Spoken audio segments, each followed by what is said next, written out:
Қазақтың ұлттық қолөнері мен дала мәдениетінің алтын тамыры, тал бесіктен жер бесікке дейінгі көшпелі халық тұрмысының шарайнасы. Ұлы даланы мекендеген ұлттың ұлық өнері баяндалады. Ұста мен зергер, киіз өңдеу өнері кеңнен қамтылған. Аңшылық, саятшылық және ат бегілік мәдениетін жаңғыртатын бағдарлама.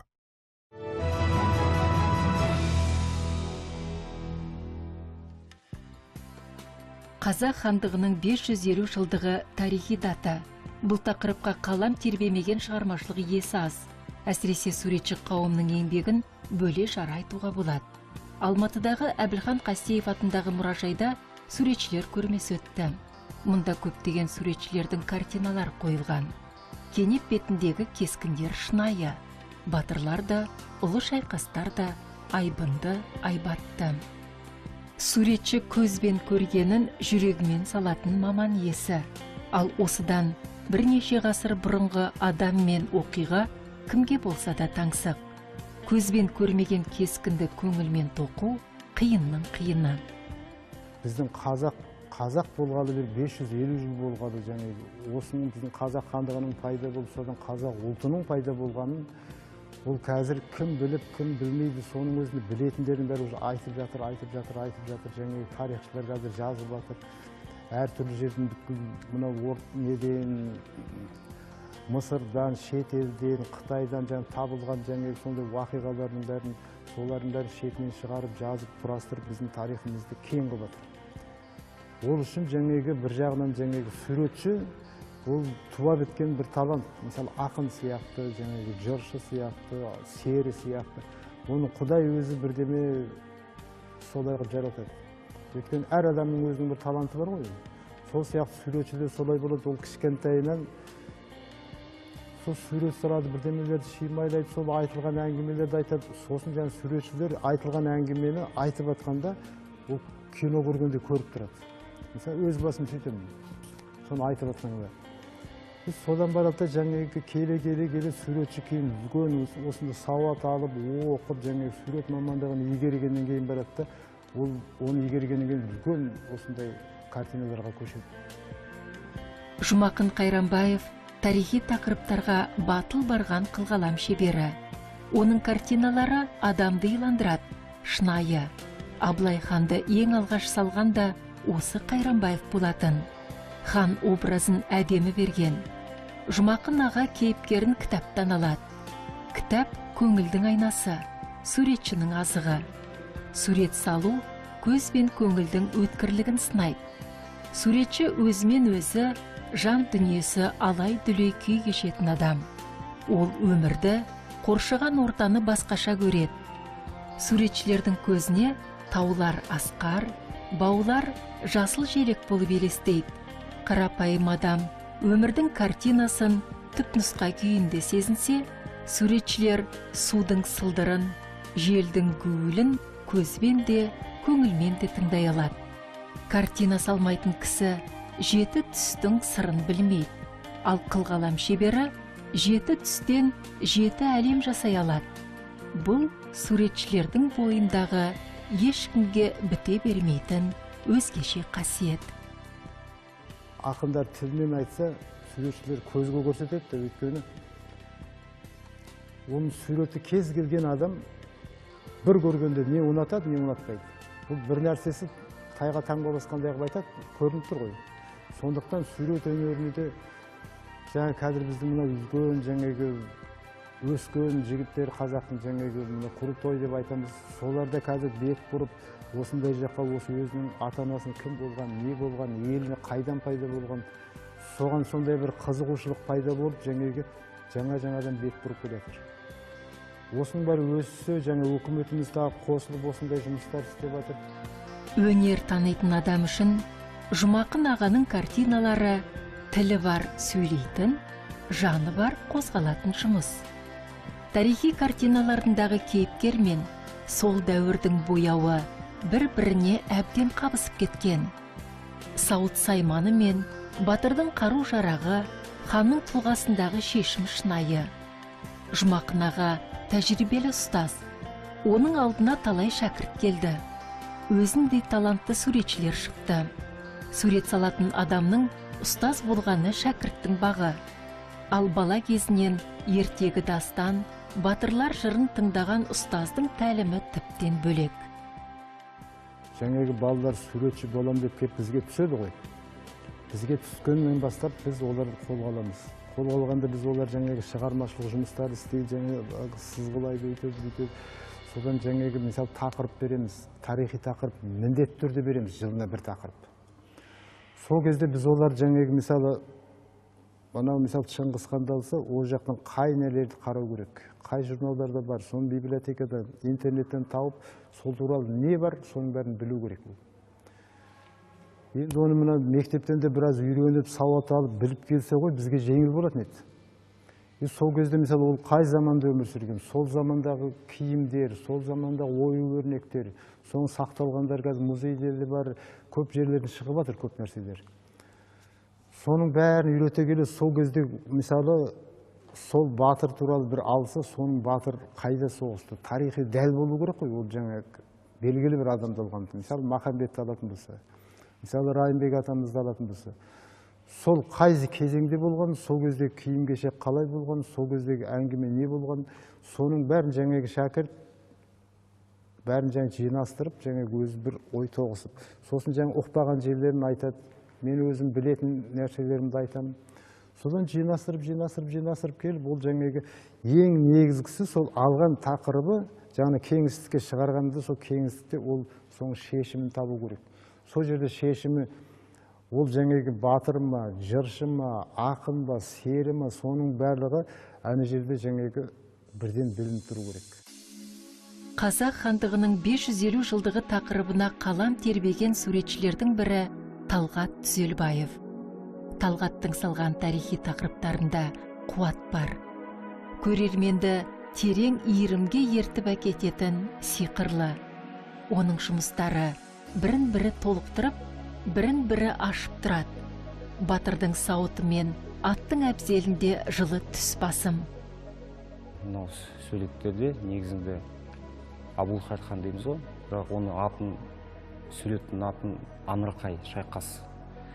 Неге шайқас? Өйткені бізде ұлы деген, егер тарихты былай қарап алсақ, жалпы болып жатқан нәрсені, ең ұлы шайқас деген Аңырақай болды. Аңырақай шайқас.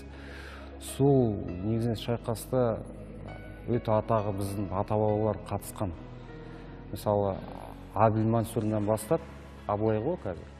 Әбілмансұрдан бастап, және хан Абылқайыр хан, оған қосымша 3 би және яғни көп батырлар. Ішіндегі мен алдында ойым болған, осы бір суретті қалай көрсетсем деп осының бәрін. Сонымен алдында бір эскизді жасап, соның құжаттарын бәрін жинап, соны материал іздеп, соны эскиз жасадым. Эскизді қарасам бір сурет сыймайды. Соны екінші картина толды. Сурет адамның білімін, тереңдігін қажет ететін өнер. Әсіресе тарихи тақырып қылғалам шеберінің танымы мен біліміне сүйенеді. Бойында өз ұлтының намысы, қарым қабілеті бар суретшінің жұмысы да көзге бірден көрініп тұрады. Ұлы шайқас пен аңызға айналған жекпе-жек Талғаттың жұмысындағы шешімі шебер шыққан тақырыптар. Қоштасу деп аталатын жұмысы үлкен еңбектің жемісі. Кенеп бетіндегі картинаның айтар ойы терең. Ару соғысқа жігітін шығарып салып, қимай қоштасып тұр. Ердің білегі, арудың көз жасы сынға түскен сәт. Артқы планда төніп келе жатқан қара бұлт. Ол батырлардың қайтпас сапарға аттанғанын білдіреді. Алдыңғы пландағы сұлу қыздың бейнесі жарқын болашақ сияқты. Студент кезінде отыратын телеу салған. Отырау үшін шайқас. Сол қазір сурет резиденция тұр. Сол кезде сол суреттен бастап, кейін уже қызығып дегендей сол бүкіл творчествоны арнадым негізінен тарихқа, біздің тарихымызға. И кейін қарасам, уже осы 5, 10, 15 жылдан кейін сол өте халыққа қызық болды ма, немесе бизнесмендер көбейіп кетті. Олар уже частный коллекция жинап, сол уже и маған өте не сай болды да. Талғаттың ұстазы Жұмақын аға. Ол ұстазының білім білігін жоғары бағалайды. Шығармашылық жолын 1990 жылдары бастаған суретші тарихи жанрды Қайранбаевтан үйренген. Ұстаз бен шәкірт ағалы інідей, үнемі сұхбаттасып, кеңесіп отырады. Бірінің салған жұмысына екіншісі баға береді. Талғат Райымбек Батырдың ұрпағы. Содан да болар, тарихи жанр ол үшін түсінікті тақырып. Өз бабасының өр бейнесін сомдаған бір картинасы осы көрмеге қойылған. Райымбек Батыр портреті шайқастардан қажыған, жараланған батырдың жүзінен қайрат жігер, қаһармандық кескін байқалады. Суретші басқа батырлардың да бейнесін шынайы салып жүр. Бір картинасында Аңырақай шайқасындағы қазақ сарбаздары бейнеленген. Онда даңқты қолбасшылар Әбілқайыр хан, Бөгенбай, Қабанбай батырлар және басқа да баһадүрлер кескінделіпті. Жұмысқа кірісер алдында ол шайқас болған жерді өз көзімен көріп қайтқан. Бұл суреттермен негізін біздің кішкене мақтаныш болсын деп, бізде тарих өте бай ғой. Ол көбінесе адамдар мән бермей. Былтыр мен ақшқа барып, сол жерде конкурсқа қатысқам.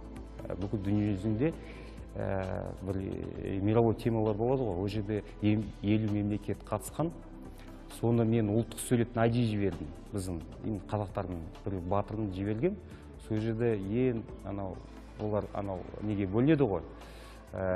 Не дешет жанрға және реализм деген шынайы суреттер және абстракциясы бар. Соны шынайы суреттер маған берді, гран-при деген алтын қыран алдым сол жерде.